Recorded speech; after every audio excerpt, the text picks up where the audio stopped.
샬롬. 오늘은 6월 1일 주일 아침입니다.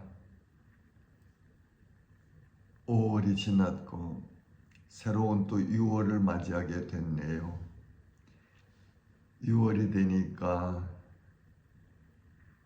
제가 집을 떠나온 지 이제 4개월 차인데 아득히 오래된 것 같아요. 아주 오래된 것 같은 그런 기분이 드네요. 오늘은 사도행전 제14장 8절에서부터 18절 기록된 말씀을 상고하면서 하나님께 주시는 은혜를 나누려고 합니다. 본문 8절에서부터 10절에는 바울을 통해 하나님께서 역사하신 이적의 역사가 기록되어 있습니다. 8절부터 10절까지 읽어보겠습니다. 루스드라에 발을 쓰지 못하는 한 사람이 앉아 있는데 나면서 걷지 못하게 되어 걸어본 적이 없는 자라. 바울이 말하는 것을 듣거늘 바울이 주목하여 구원받을 만한 믿음이 그에게 있는 것을 보고 큰 소리로 이르되 내 발로 바로 일어서라 하니 그 사람이 일어나 걷는지라. 루스드라에서 있었던 일입니다. 바울과 바나바가 복음을 전하는 현장에 나면서부터 걸어본 적이 없는 사람이 바울이 전하는 하나님의 말씀을 듣고 있었습니다. 바울이 이 사람을 주목하여 봅니다. 그리고 이 사람의 마음속에 구원받을 만한 믿음이 그에게 있는 것을 보았습니다. 이것은 믿음을 보는 바울의 영적 감각이다 생각되네요. 성령으로 충만하여 성령의 인도하심을 따라 주 예수 그리스도의 복음을 전하는 사도에게 있는 하나님께서 열어주시는 능력이다. 그렇게 알 수 있겠습니다. 바울이 큰 소리로 명합니다. 내 발로 바로 일어서라 하고 그 말씀대로 그 사람은 일어났습니다. 그리고 걸었다고 기록되어 있지요. 그 사람이 일어나 걷는지라. 여러분, 바울 사도가 행한 이적은 곧 하나님의 능력의 역사입니다. 하나님의 능력이 바울 사도를 통하여 나면서부터 걷지 못한 사람을 일어나 걷게 하였습니다. 이 사실을 알려면 사도행전 3장에서 성전 앞에서 구걸하던 사람을 베드로가 일으켜 세운 내용을 보면 도움이 되겠습니다. 나이가 40여 세가 된 나면서 못 걷게 된 사람이 예루살렘 성전으로 들어가는 미문이라는 곳에서 성전으로 들어가는 사람들에게 구걸하고 있었습니다. 그 사람이 베드로와 요한이 제9시 기도 시간에 성전으로 들어가던 베드로와 요한에게 구걸을 하였습니다. 그때 베드로가 말합니다. 사도행전 3장 6절에서 8절은 은과 금은 내게 없거니와 내게 있는 이것을 내게 주노니 나사렛 예수 그리스도의 이름으로 일어나 걸으라 하고 오른손을 잡아 일으키니 발과 발목이 힘을 얻고 뛰어 서서 걸으며 그들과 함께 성전으로 들어가면서 걷기도 하고 뛰기도 하며 하나님을 찬송하니 라고 기록되어 있습니다. 하나님의 능력은 하나님의 사람들을 통하여 이적이 일어납니다. 믿음으로 나타나는 초자연적인 역사는 세상 끝날까지 하나님께서 역사하실 것입니다. 그 다음에 11절에서 13절에 보면은 이 이적으로 인한 이방 제사장의 반응, 이방 사람들의 반응이 기록되어 있습니다. 11절부터 13절 말씀은 무리가 바울이 한 일을 보고 루가오니아 방언으로 소리질러 이르되 신들이 사람의 형상으로 우리 가운데 내려오셨다 하며 바나바는 제우스라 하고 바울은 그 중에 말하는 자이므로 헤르메스라 하더라. 시외 제우스 신당의 제사장이 소와 화환들을 가지고 대문 앞에 와서 무리와 함께 제사하고자 하니 바울을 통하여 일어난 이적으로 인하여 그 도시가 소란해졌습니다.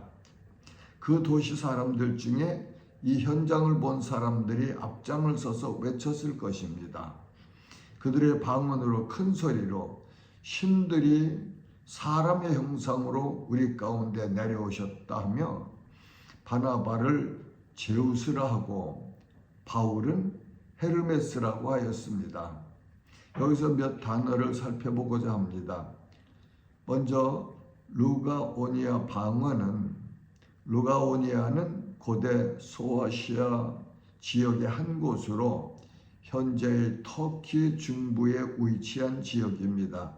이 지역은 고대 그리스와 로마 시대의 중요한 문화적 중심지 중 하나였다고 합니다.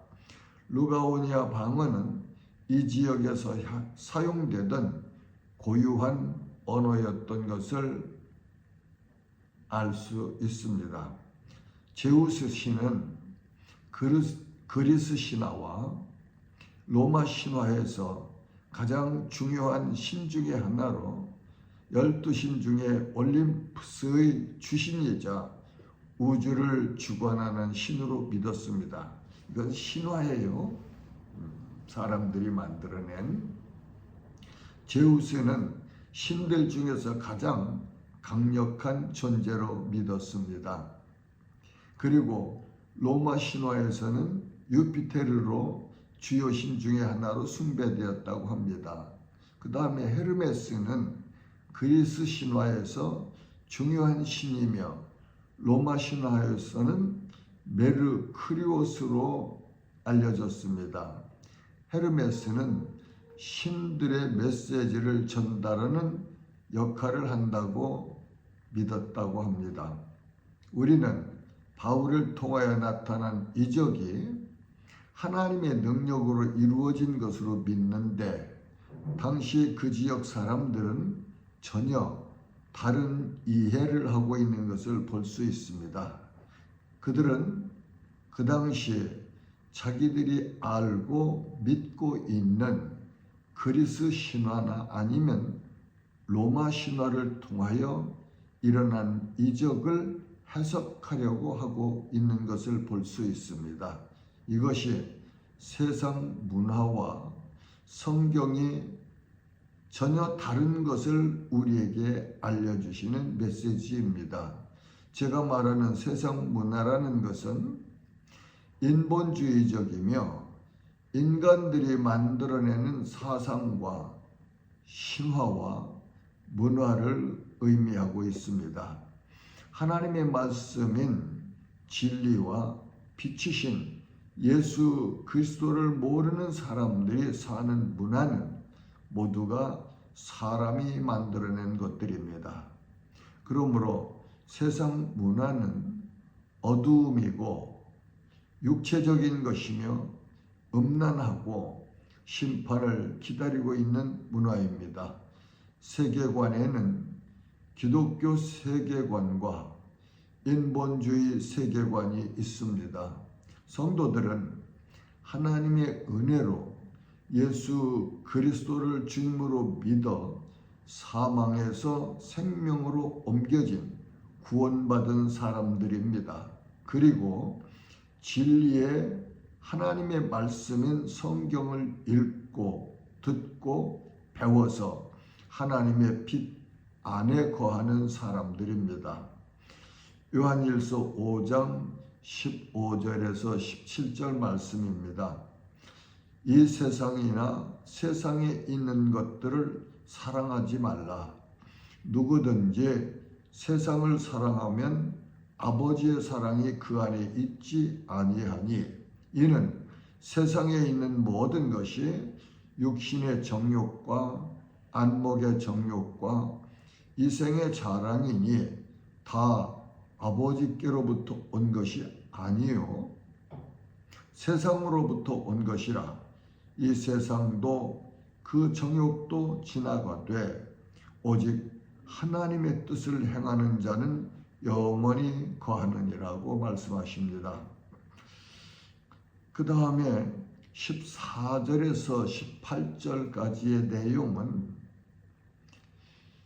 이렇게 두 사도를 가르쳐서 신이 사람의 모양으로 왔다고 제사하려고 몰려드는 그 사람들에게 두 사도가 바른 길을 가르치는 내용입니다.